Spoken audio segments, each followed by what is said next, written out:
नमस्कार, मैं श्वेता। बिहार न्यूज में आपका स्वागत है। आज है 24 जुलाई, दिन शुक्रवार। खबरों की शुरुआत करने से पहले आपसे दिल से एक छोटी सी गुजारिश है।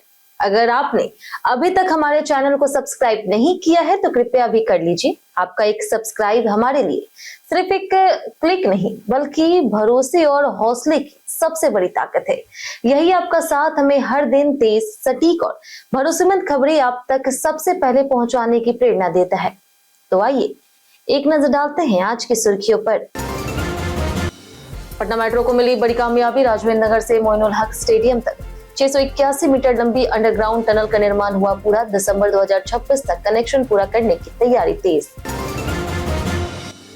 बिहार में जमीन मालिकों को बड़ी राहत। अब पुराने रजिस्ट्री रिकॉर्ड होंगे ऑनलाइन। घर बैठे डाउनलोड और प्रिंट कर सकेंगे दस्तावेज।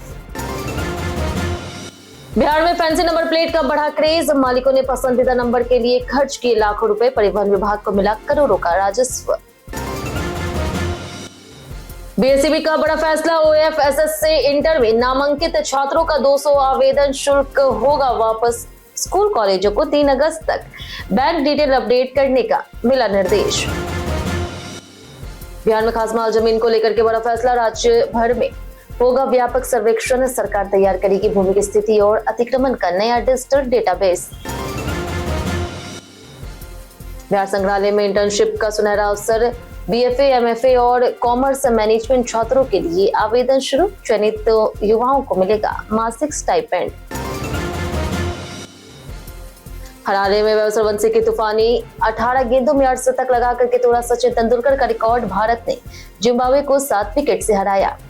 चलिए एक नजर डालते हैं आज की 25 बड़ी खबरों की ओर।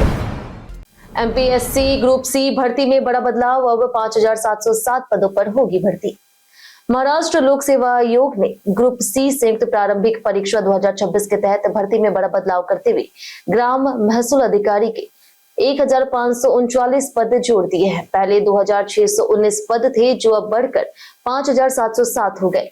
भर्ती में तलाठी के अलावा clerk, typist, tax assistant, assistant motor vehicle inspector, technical assistant और इंडस्ट्री इंस्पेक्टर के पद शामिल है। आवेदन की अंतिम तिथि 5 अगस्त और शुल्क जमा करने की अंतिम तिथि 8 अगस्त है। किसी भी मान्यता प्राप्त विश्वविद्यालय से स्नातक उम्मीदवार आवेदन कर सकते हैं। आयु सीमा 18 से 38 वर्ष है, जबकि आरक्षित वर्ग को नियमानुसार 5 वर्ष की छूट मिलेगी। ओएमआर आधारित प्रारंभिक परीक्षा 25 अक्टूबर को होगी। सफल अभ्यर्थियों को मुख्य परीक्षा के लिए बुलाया जाएगा। आवेदन mpsc.gov.in या फिर mpsconline.gov.in पर किए जा सकते हैं।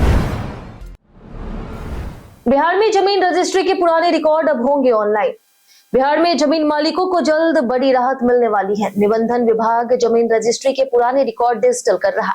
पहले चरण में वर्ष 1990 से 1995 तक के करीब 1,70,000 दस्तावेज पोर्टल पर अपलोड होंगी, जबकि दूसरे चरण में 1908 से लेकर के 1989 तक के रिकॉर्ड भी ऑनलाइन उपलब्ध कराए जाएंगे। इसके बाद लोग घर बैठे रजिस्ट्री दस्तावेज डाउनलोड और प्रिंट कर सकेंगे।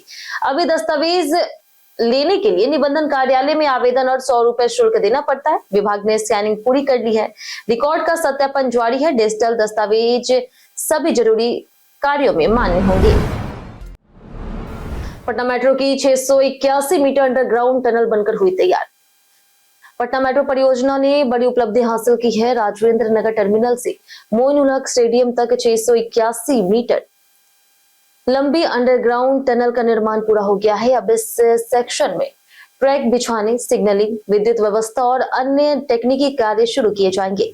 अधिकारियों का लक्ष्य मलाही पकड़ी से राजेंद्र नगर तक का कनेक्शन दिसंबर 2026 तक पूरा करना है। कॉरिडोर 2 के भूमिगत हिस्से का करीब 85% निर्माण पूरा हो चुका है।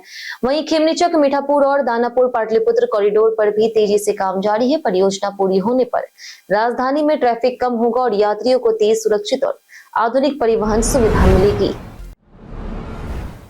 बिहार संग्रहालय इंटर्नशिप 2026 जानिए कौन कर सकता है आवेदन।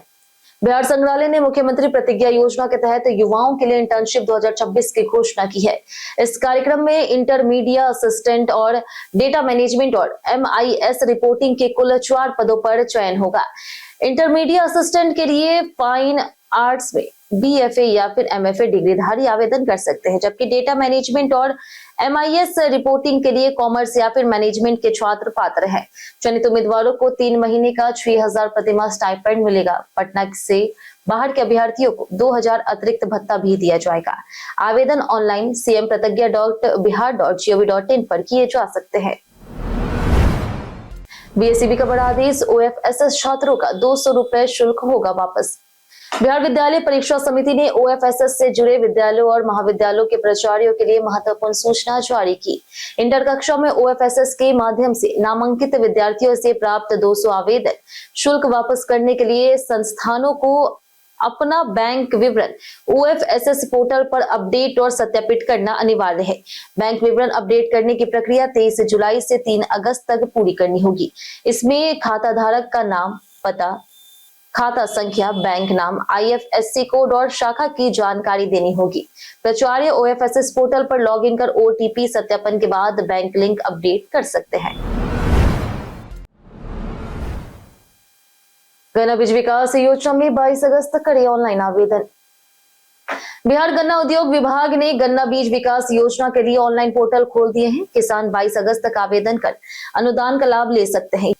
योजना के तहत सिंगल बर्ड प्लांटलेट के लिए प्रमाणित और सत्यापित गन्ना बीज उपलब्ध कराया जाएगा। सामान्य वर्ग के किसानों को बीज खरीद पर 260 रुपए प्रति क्विंटल और अनुसूचित जाति जनजाति के किसानों को 310 रुपए प्रति क्विंटल अनुदान मिलेगा।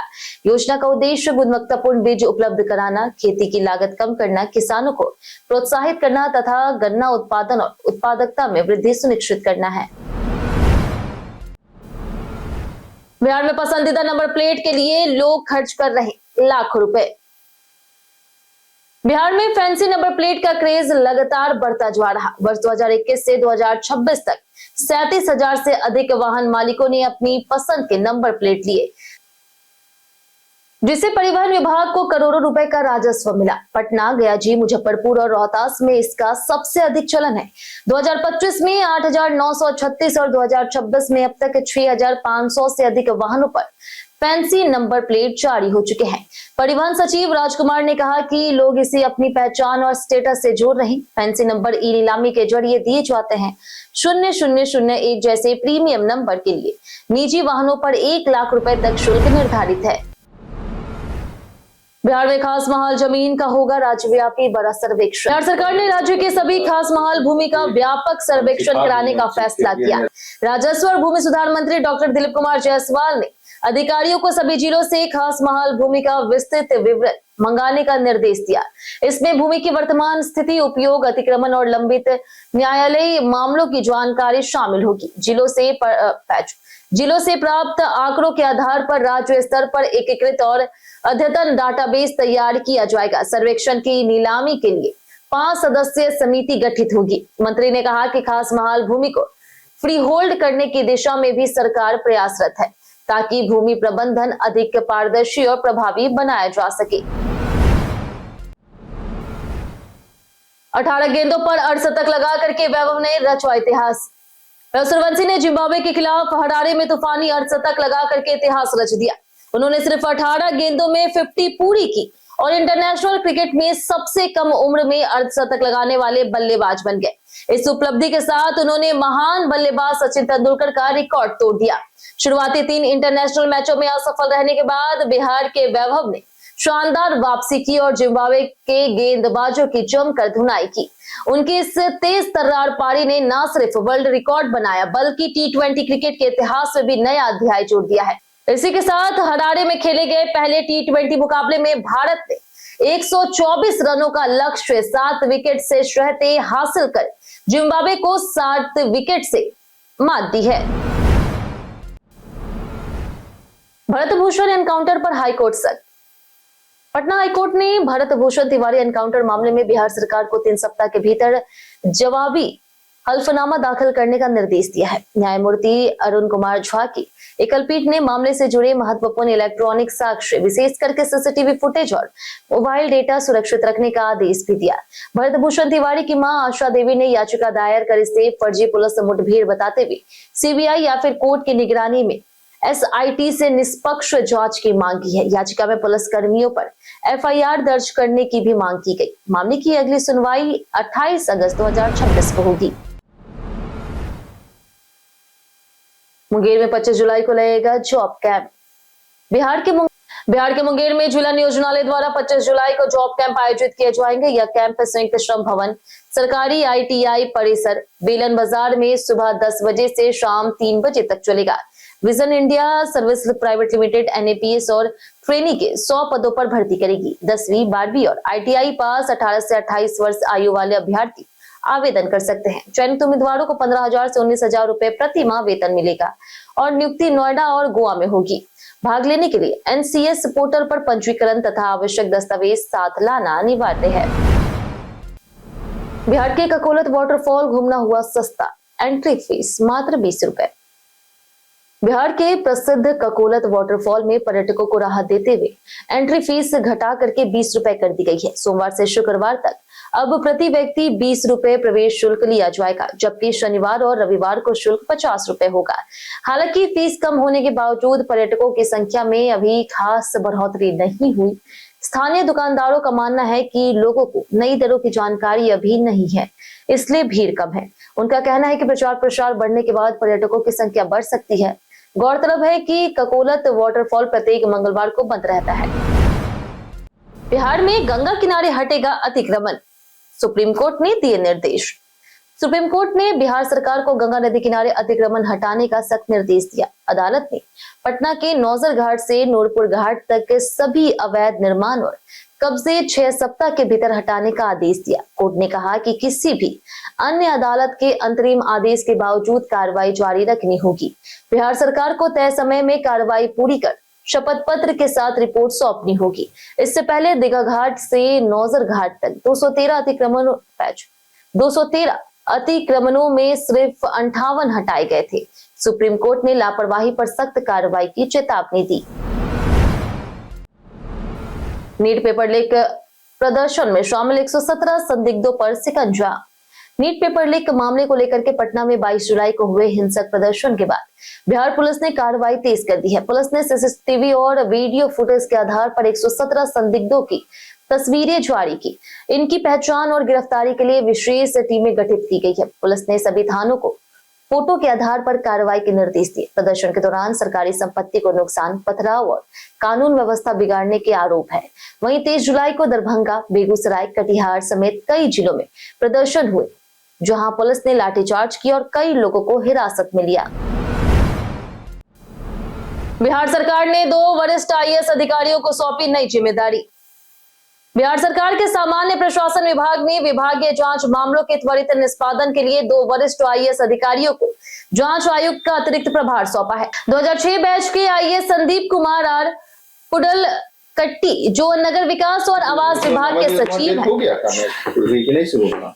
2006 बैच के आईएएस संदीप कुमार आर पुडलकट्टी, जो नगर विकास और आवास विभाग के सचिव हैं, वो यह जिम्मेदारी उनके अन्य मौजूदा प्रभारों के साथ दी गई है। वहीं 2010 बैच के आईएएस कौशल किशोर, जो युवा रोजगार और कौशल विकास विभाग के सचिव हैं, उनको भी जांच आयुक्त का अतिरिक्त प्रभार मिला है। 23 जुलाई को जारी अधिसूचना के अनुसार इस फैसले का उद्देश्य लंबित अनुशासनिक और अप्रशासनिक जांच मामलों का तेजी से निपटारा सुनिश्चित करना है। बांकीपुर उपचुनाव के दिन सरकारी और निजी संस्थान रहेंगे बंद। बिहार सरकार ने 182 बांकीपुर विधानसभा उपचुनाव के मद्देनजर 30 जुलाई को सवैतनिक सार्वजनिक अवकाश घोषित किया। सामान्य प्रशासन विभाग ने यह आदेश लोक प्रतिनिधित्व अधिनियम 1951 की धारा 135 ख के तहत जारी किया, ताकि मतदाता आसानी से मतदान कर सके। अवकाश केवल बांकीपुर विधानसभा क्षेत्र में लागू रहेगा। इस दौरान सभी सरकारी, अर्ध सरकारी, निजी प्रतिष्ठान, बैंक, शिक्षण संस्थान और वित्तीय संस्थान बंद रहेंगे। पटना हाईकोर्ट, बीपीएससी, मुख्य सचिवालय, विकास भवन, विद्युत भवन सहित क्षेत्र के प्रमुख सरकारी कार्यालयों में भी कामकाज नहीं होगा। राज्य के अन्य सभी जिलों में 30 जुलाई को सामान्य कार्य दिवस रहेगा। पंकज त्रिपाठी ने भाई पर हुए हमले को लेकर के तोड़ी चुप्पी। अभिनेता पंकज त्रिपाठी ने पहली बार अपने बड़े भाई विजेंद्र नाथ तिवारी पर हुए जानलेवा हमले पर प्रतिक्रिया दी। उन्होंने कहा कि उनका परिवार किसी से नहीं डरता, क्योंकि उन्होंने कभी किसी का बुरा नहीं किया और उन्हें न्याय व्यवस्था पर पूरा भरोसा है। जून में बिहार के गोपालगंज के बेलसंद गांव में जमीन विवाद के चलते विजेंद्र नाथ पर कुल्हाड़ी से हमला हुआ था, जिसमें वे गंभीर रूप से घायल हो गए थे। उन्हें पहले सदर अस्पताल और फिर पटना एम्स रेफर किया गया। पुलिस ने इस मामले में 2 आरोपियों को गिरफ्तार किया है। पंकज जल्द अपना यूट्यूब चैनल शुरू करेंगे और फिल्म मिर्जापुर में नजर आएंगे। फोन का चार्जिंग पोर्ट साफ करते समय भूल कर भी ना करें ये गलती। स्मार्टफोन के चार्जिंग पोर्ट में धूल, रेशे और छोटे कण जमा होने से चार्जिंग और डेटा ट्रांसफर में दिक्कत हो जाती है। सफाई से पहले फोन बंद करें और टॉर्च से पोर्ट चार्ज करें। हल्की धूल होने पर केवल सूखे मुलायम ब्रश से धीरे धीरे साफ करें। सुई या फिर सेफ्टी पिन, पेपर क्लिप या फिर अन्य धातु की वस्तुओं का इस्तेमाल ना करें, क्योंकि इससे पिन खराब हो सकती है। पोर्ट में पानी, सैनिटाइजर या फिर कोई केमिकल ना डालें। यदि मॉइस्चर डिटेक्टेड संदेश आए तो पोर्ट पूरी तरह से सूखने के बाद ही चार्ज करें। सफाई के बाद भी समस्या रहे तो अतिरिक्त सर्विस सेंटर से जांच कराएं। आज बिहार के 19 खिलाड़ियों को मिलेगा सरकारी नौकरी। बिहार सरकार आज पटना के ऊर्जा ऑडिटोरियम में खिलाड़ियों के सम्मान में समारोह आयोजित करेगी। मुख्यमंत्री सम्राट चौधरी मेडल लाओ नौकरी पाओ योजना के तहत 19 खिलाड़ियों को नियुक्ति पत्र, सम्मान राशि और छात्रवृत्ति चयन पत्र देंगे। क्रिकेटर आकाशदीप और मुकेश कुमार को डीएसपी तथा एथलीट पीयूष राज को एसआई बनाया जाएगा। समारोह में अंतर्राष्ट्रीय स्तर पर उत्कृष्ट प्रदर्शन करने वाले खिलाड़ियों को सम्मानित किया जाएगा। सेतु मिश्रा को 37.50 लाख रुपए, वी भास्कर कुमार को 2 लाख और मरियम फातिमा को 9 लाख रुपए मिलेंगे। वहीं बिहार खेल छात्रवृत्ति योजना 2026 के तहत 637 खिलाड़ियों को छात्रवृत्ति चयन पत्र भी दिए जाएंगे। नीट पेपर लीक केस में संजीव मुखिया को बड़ी राहत। सीबीआई ने स्पष्ट किया है कि नीट 2024 प्रश्न पत्र चोरी मामले की जांच में संजीव कुमार उर्फ संजीव मुखिया की शामिल होने की कोई साक्ष्य नहीं मिले, इसलिए उसके खिलाफ आरोप पत्र दाखिल नहीं किया गया। शुरुआती जांच में बिहार पुलिस ने अन्य पेपर लीक मामलों से जुड़े संदेह के आधार पर उसे नामजद किया था। बाद में मामला सीबीआई को सौंपा गया, जिसने विस्तृत जांच के बाद 45 आरोपियों के खिलाफ आरोप पत्र दाखिल किए। पूछताछ और पुलिस रिमांड के बावजूद संजीव मुखिया के खिलाफ कोई प्रमाण नहीं मिला है। सीबीआई ने कहा कि सभी वास्तविक आरोपियों की पहचान हो चुकी है और इसका नाम जानबूझकर हटाने का दावा तथ्यात्मक रूप से गलत है। जाने आज कैसा रहेगा बिहार के मौसम का मिजाज। बिहार के मौसम में बड़ा बदलाव नहीं दिखेगा। मौसम विभाग के अनुसार अगले 5 दिनों तक राज्य के अधिकांश हिस्सों में अधिकतम और न्यूनतम तापमान में कोई विशेष परिवर्तन होने की संभावना नहीं है। अधिकतम तापमान 32 से 34 डिग्री सेल्सियस और न्यूनतम तापमान 26 से 28 डिग्री सेल्सियस के बीच रह सकता है। उत्तर पश्चिम, उत्तर मध्य और उत्तर पूर्व बिहार के कुछ जिला में 30 से 40 किलोमीटर प्रति घंटे की रफ्तार से तेज हवा चलने के साथ साथ गरज चमक और वज्रपात की संभावना है। वहीं पूर्वी चंपारण, मधुबनी, सीतामढ़ी और सुपौल में कुछ स्थानों पर भारी बारिश होने का अनुमान है।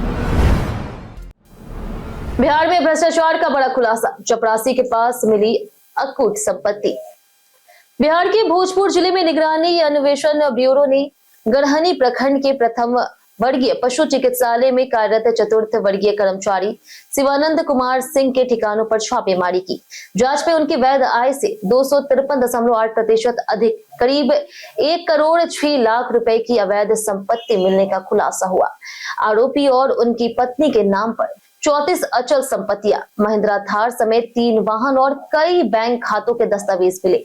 छापेमारी में 15 खरीद डीड, 12 बिक्री डीड, एग्रीमेंट और कई दस्तावेज भी बरामद किए गए। भ्रष्टाचार निवारण अधिनियम के तहत मामला दर्ज कर निगरानी ब्यूरो पूरे नेटवर्क और संभावित मिलीभगत की जांच में जुटा है। विधानसभा में भिड़े सत्ता और विपक्ष, मार्शलों को करना पड़ा बचाव। 24 जुलाई यानी कि आज बिहार विधानसभा का 5 दिवसीय मानसून सत्र का आखिरी दिन है। बिहार विधानसभा के मानसून सत्र के चौथे दिन छात्रों पर लाठीचार्ज और पेपर लीक के मुद्दे पर सदन के भीतर और बाहर जोरदार हंगामा हुआ था। बीजेपी विधायक श्याम बाबू यादव ने प्रदर्शनकारियों को गुंडे बताते हुए आरोप लगाया कि उन पर हमला हुआ और उनकी हत्या भी हो सकती थी। इस बयान पर विपक्ष भड़क गया। दोनों पक्षों के विधायक वेल में आ गए और मार्शलों को हस्तक्षेप करना पड़ा। स्पीकर ने कहा कि यह सदन है, युद्ध का मैदान नहीं और कार्यवाही स्थगित कर दी गई। विपक्ष ने बाहर धरना देकर के शिक्षा मंत्री के इस्तीफे की मांग की। इसी दौरान कई अहम विधेयक और वित्तीय अनुपूरक बजट भी सदन में पेश किए गए। कई कारणों से दर्ज है भारत के इतिहास में आज की तारीख। 1553 में मराठी ज्योतिष विद्वान शंकर बालकृष्ण दीक्षित का जन्म हुआ। 1911 में महान बांसुरी वादक पन्नालाल घोष, 1924 में प्रसिद्ध उर्दू शायर नाजीश प्रतापगढ़ी और 1937 में दिग्गज अभिनेता मनोज कुमार का जन्म हुआ। इसी दिन 1943 में पूर्व लोकसभा महासचिव जीसी मल्होत्रा का भी जन्म हुआ।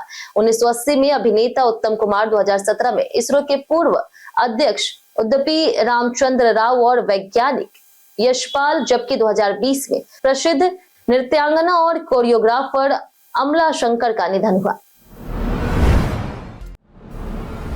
मॉनसून में फ्लाइट रद्द हुई तो एयरलाइन देगी ये सुविधाएं। मॉनसून के दौरान खराब मौसम से फ्लाइट रद्द या फिर लेट होने पर यात्रियों को कई अधिकार मिलते हैं। नागरिक उड्डयन मंत्रालय के नियमों के अनुसार फ्लाइट रद्द होने पर एयरलाइन को 2 सप्ताह पहले सूचना देनी चाहिए। 24 घंटे से कम समय पहले रद्द होने पर यात्री पूरा रिफंड या फिर बिना अतिरिक्त शुल्क वैकल्पिक उड़ान चुन सकते हैं। इंतजार की स्थिति में भोजन और रिफ्रेशमेंट, जबकि रात भर रुकने पर होटल और ट्रांसपोर्ट की व्यवस्था एयरलाइन को करनी होगी। फ्लाइट 2 घंटे से अधिक लेट होने पर भोजन और 6 घंटे से अधिक देरी पर रिफंड या फिर रिशेड्यूलिंग का विकल्प मिलेगा। देरी की गणना मूल प्रस्थान समय के आधार पर होगी। हम प्रतिदिन आपसे 7 ऐसे जरूरी सवाल उसके जवाब बताएंगे जो कि बीपीएससी, बिहार पुलिस, दरोगा समेत एसएससी जैसे अन्य प्रतियोगी परीक्षाओं में काम आएंगे। सवाल इतिहास, बिहार स्पेशल, करंट अफेयर्स और भूगोल से रहेंगे। पूछे गए 7 सवाल में आपने कितना सही जवाब दिया हमें कमेंट करके जरूर बताएं। तो हमारा पहला सवाल है, किसके शासनकाल में मगध उत्तर भारत का सबसे शक्तिशाली राज्य बन गया? ऑप्शन ए है बिंबिसार, ऑप्शन बी है अशोक, ऑप्शन सी है अजात शत्रु, ऑप्शन डी है उदय। इसका सही जवाब है ऑप्शन सी अजात शत्रु। हमारा दूसरा सवाल है, दिल्ली के किस सुल्तान के शासनकाल में मलिक इब्राहिम बायो ने बिहार के राज्यपाल के रूप में शासन किया था? ऑप्शन ए है मोहम्मद शाह तुगलक, ऑप्शन बी है Firoz Shah Tughlaq, option C Alauddin Khilji, option D है उलुग खान। इसका सही जवाब है ऑप्शन ए मोहम्मद शाह तुगलक। हमारा तीसरा सवाल है कि मैथिली कवि कोकिल के नाम से किसे जाना जाता है? ऑप्शन ए है रामशरण शर्मा, ऑप्शन बी है कलानाथ मिश्र, ऑप्शन सी है उपमन्यु चटर्जी, ऑप्शन डी है विद्यापति। और इसका सही जवाब है ऑप्शन डी विद्यापति। हमारा चौथा सवाल कि भारत में किस राज्य की औसत प्रति व्यक्ति जीडीपी सबसे कम है? Option A Maharashtra, option B है पंजाब, ऑप्शन सी है बिहार, ऑप्शन डी है गुजरात। इसका सही जवाब है ऑप्शन सी बिहार। हमारा पांचवा सवाल कि बिहार में कुल वन क्षेत्र का प्रतिशत कितना है? ऑप्शन ए है 10.5%, ऑप्शन बी है 15%, ऑप्शन सी है 7.75%, ऑप्शन डी है 5%। इसका सही जवाब है ऑप्शन सी लगभग 7.75%। हमारा छठा सवाल है किस वर्ष बिहार टाइम्स का नाम बदलकर बिहारी कर दिया गया? Option A 1905, option B 1906, option C 1903, option D 1911। इसका सही जवाब है ऑप्शन बी 1906। हमारा आखिरी सवाल है कि महानंदा नदी बिहार में किस जिले में से प्रवेश करती है? Option A Gaya ji, option B Darbhanga, option C है बक्सर, ऑप्शन डी पूर्णिया। इसका सही जवाब है ऑप्शन डी पूर्णिया। बीते दिन हमारे पूछे गए सवाल का जवाब आप लोगों में से बहुत लोगों ने हमारे कमेंट बॉक्स सेक्शन में लिख कर दिया। जिन्होंने हमारे द्वारा पूछे गए सवाल का जवाब दिया उनके नाम है अब्दुल मनान, अनवर करीम खान, सतरहन मांझी, लक्ष्मी मेहता, गुड्डू कुमार, राम बाबू दास, नरेंद्र कुमार, संजीव कुमार, रवि मोहन वर्मा, अर्जुन राम, जितेंद्र ठाकुर, रंजित मिश्रा, विजय घायल, राजेंद्र, अजय यादव, मंजुनंद सिंह, अमरनाथ शाह, राजेश कुमार, पुरुषोत्तम कुमार, संगीता कुमारी, रंजीत कुमार, नमन गौरव, सुरेंद्र कुमार, उदय कुमार, राम अवध सिंह, मिंटू सोनी, जूही कुमारी, बाबूलाल मरांडी, कृष्णा प्रसाद, रवि मोहन वर्मा, रवि पूजा, प्रदीप पंडित, मनोज कुमार, मुन्ना प्रसाद, राजकिशोर महतो, विनोद शाह, अनु कुमारी और रविंद्र कुमार। इसी के साथ बढ़ते आज के सवाल की। आज का सवाल है, बिहार में महिलाओं की सुरक्षा को लेकर के आप सरकार के काम से संतुष्ट हैं या नहीं? आप अपना जवाब हमें हमारे कमेंट सेक्शन में लिखकर जरूर बताएं। आज के लिए इतना ही। बिहार की तमाम खबरों के साथ बने रहने के लिए देखते रहे बिहारी न्यूज और साथ ही अगर यूट्यूब चैनल पर देखें चैनल को सब्सक्राइब कर दें और अगर आप फेसबुक पेज पर देख रहे हैं तो लाइक और फॉलो जरूर करें।